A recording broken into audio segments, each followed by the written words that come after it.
मैं जेल से निकलने के बाद सबसे पहले मैं उस भूमि को नमन करना चाहता हूँ, चूमना चाहता हूँ जिस भूमि ने दशरथ मांझी को जन्म दिया। उस पहाड़ को चूमना चाहता हूँ जिस पहाड़ ने भी दशरथ मांझी के हिम्मत और हौसला के आगे जो है रास्ता छोड़ दिया कि हाँ भाई दशरथ, तुम तोड़ दो मेरे सीने को और बीच से रास्ता बना दो और दिखा दो पूरी दुनिया को कि एक मांझी था जिसने छेनी हथौड़ी के दम पे पूरे पहाड़ को तोड़ के और रास्ता बना दिया। माइक कभी नहीं छोड़ूंगा, ये हाथ में इतना ताकत है कि ये माइक को कभी नहीं छोड़ेगा, माइक उठाया रहेगा, तो माइक को मैं नहीं छोड़ने वाला हूँ। किया है। घर आप जाएंगे, माता जी से आप मुलाकात करेंगे करीबन 9 महीने बाद, एक प्रत्यक्ष रूप से सामने से बैठ के बातचीत होगी अच्छे से, तो क्या उनके लिए 2 शब्द क्या होगा?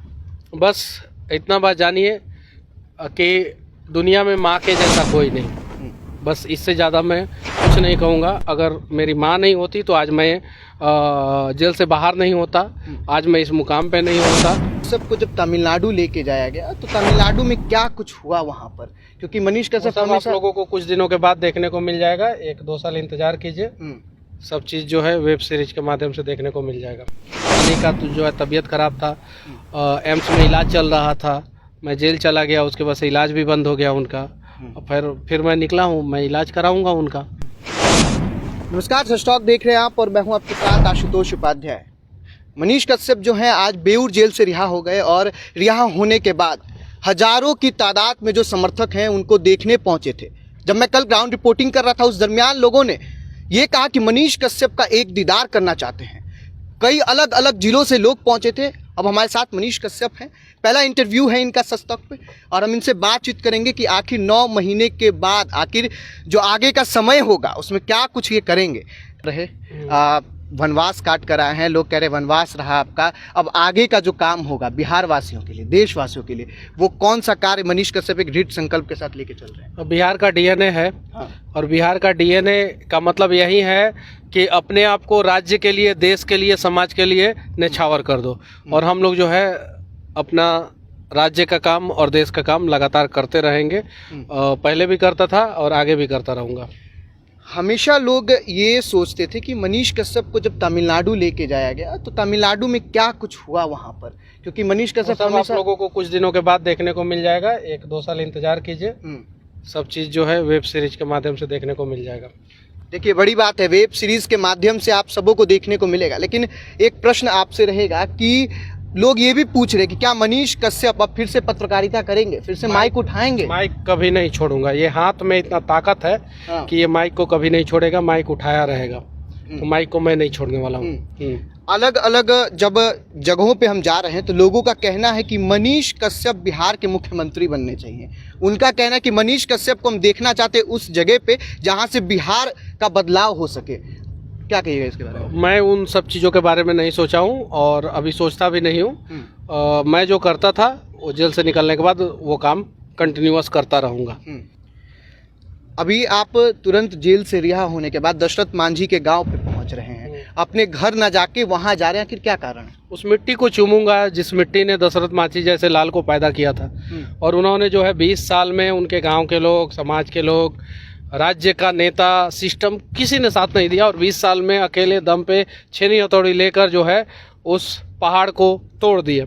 तो हम लोगों को उनसे बहुत कुछ सीखने को मिलता है कि जीवन में कितनी भी बाधाएं आ जाए आप उससे घबराओ मत, बस छेनी हथौड़ी लेकर भीड़ जाओ, चाहे कितना भी बड़ा समस्या रूपी पहाड़ जीवन में क्यों ना खड़ा हो जाए, एक ना एक दिन वो समस्या रूपी पहाड़ जरूर टूट जाएगा। इसलिए मैं जेल से निकलने के बाद सबसे पहले मैं उस भूमि को नमन करना चाहता हूँ, चूमना चाहता हूँ जिस भूमि ने दशरथ मांझी को जन्म दिया। उस पहाड़ को चूमना चाहता हूँ जिस पहाड़ ने भी दशरथ मांझी के हिम्मत और हौसला के आगे जो है रास्ता छोड़ दिया कि हाँ भाई दशरथ, तुम तोड़ दो मेरे सीने को और बीच से रास्ता बना दो और दिखा दो पूरी दुनिया को कि एक मांझी था जिसने छेनी हथौड़ी के दम पे पूरे पहाड़ को तोड़ के और रास्ता बना दिया। तो क्या फिर से मतलब मनीष कश्यप उन भ्रष्टाचारियों को उसी तरीके से समाप्त कर पाएंगे जिस तरीके से? बिहार में माउंट एवरेस्ट से भी ऊंचा जो है वो भ्रष्टाचार रूपी पहाड़ है।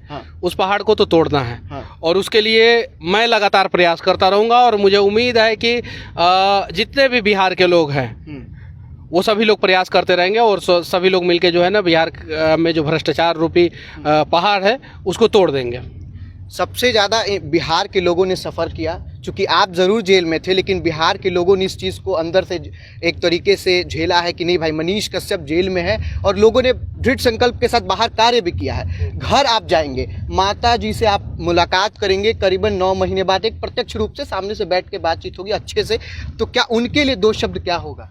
बस इतना बात जानिए कि दुनिया में माँ के जैसा कोई नहीं, बस इससे ज़्यादा मैं कुछ नहीं कहूँगा। अगर मेरी माँ नहीं होती तो आज मैं जेल से बाहर नहीं होता, आज मैं इस मुकाम पे नहीं होता। तो मेरी माँ जो है वो पढ़ी लिखी नहीं है, अनपढ़ इसलिए नहीं कह सकते हैं कि अगर कोई घर को भी चला रहा है तो वो बहुत काबिल है, लेकिन सरकार का जो लेखा जोखा होता है जिसमें कहा जाता है कि इस आदमी को ही पढ़ा लिखा कहा जाएगा, तो उस हिसाब से देखा जाए तो मेरी माँ पढ़ी लिखी नहीं है, लेकिन उन्होंने जो मेरे लिए किया है, मुझे पढ़ाया, मुझे इंजीनियरिंग कराया, और आज मैं जो भी हूँ माँ के वजह से हूँ। बस एक अंतिम प्रश्न, एक टीवी इंटरव्यू के दौरान आपने बताया कि आपकी नानी को कैंसर हो रखा है और आप ही उनका इलाज जो है वो एम्स में करवा रहे थे, और आईजीएमएस में दर दर भटकने के बाद, तो क्या लगता है अब आप 9 महीने बाद जा रहे हैं, कुछ इसके बारे में? बस बिहार के लोग देखें कि बिहार का स्वास्थ्य व्यवस्था कैसा है कैसा नहीं है, वो सब लोगों को दिख ही रहा है। बस उसको बदलने के लिए सबको प्रयास करना होगा। मेरी नानी का तो जो है तबीयत ख़राब था, एम्स में इलाज चल रहा था, मैं जेल चला गया, उसके बाद से इलाज भी बंद हो गया उनका, और फिर मैं निकला हूँ, मैं इलाज कराऊंगा उनका। देखिए, अभी हमारे साथ मनीष कश्यप जी थे, जो कि अभी आज बेऊर जेल से रिहा हुए, और अब कुछ ही दिनों के बाद से एक तरीके से आप कह सकते हैं कि पूरे बिहार वासियों के बीच में उसी गरज के साथ माइक उठाकर रिपोर्टिंग करते हुए उस अंदाज में आप देख सकेंगे। फिलहाल आपकी क्या राय है कमेंट बॉक्स में लिख के ज़रूर बताइएगा। आप देखते थे सच टॉक, मैं आपके साथ आशुतोष, धन्यवाद।